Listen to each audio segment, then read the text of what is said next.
Good morning, YouTubers. Welcome back to Bob's TR3 Restoration.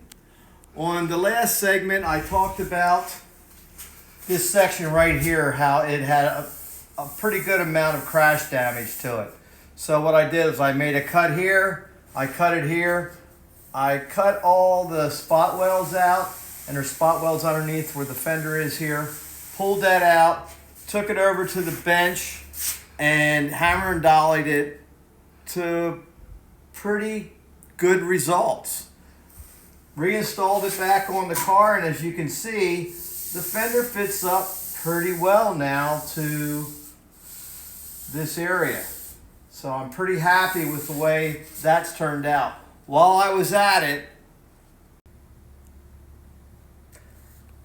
I had to remove this inner support sheet metal here because it was all wrinkled from the crash damage. So pulled that all off and straightened that all up, and then re-welded that all back into the car here. You can see I had to put a little patch in here to join these two areas together.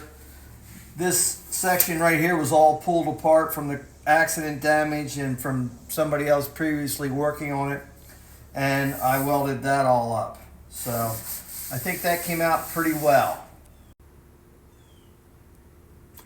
This morning I came out and there was a crease here, so I pulled that out with my dent puller, and I just couldn't quite get this edge here, so I added some weld in here and was able to get this edge pretty nice. And I'll have to use a minimal amount of filler in here to get this perfect.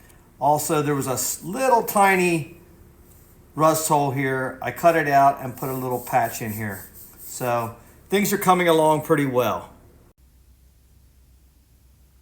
Okay, so since last week here, I'm working on things, and this door gap wasn't quite to my liking, so I added some weld in here to get this gap. I'm using this for my gap checker, and I'm pretty happy with this gap. I shouldn't have to touch it again.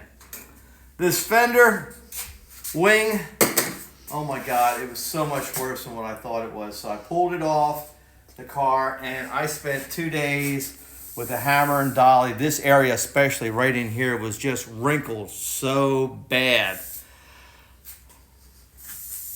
It came out pretty well. It's not anywhere close to perfect, but it should take a minimal amount of filler to get this really right. You know, the whole thing was crunched up. It's not perfect, but a man's got to know his limitations. So I've hit my limit on this, and we'll just have to use some filler to get it where it needs to be to make it perfect. I mounted the boot lid, and the gap here is very narrow. So I took my porta power and pushed this out, gently pushed this out, and it's now where it's supposed to be. But when I release the porta power, it kind of goes back. So I'm just gonna let this in here for a day or two, and hopefully just slightly gives it enough pressure to keep this where I want it to be. Because as of right now, this gap is pretty good. This gap is pretty good. Over here, I'm pretty happy with. The only issue I have is right here. I might have to cut this, move it over, and weld this up. But all in all, it's coming along pretty nicely. And stay tuned for the next segment. If you like this, please remember to like and subscribe. Thank you.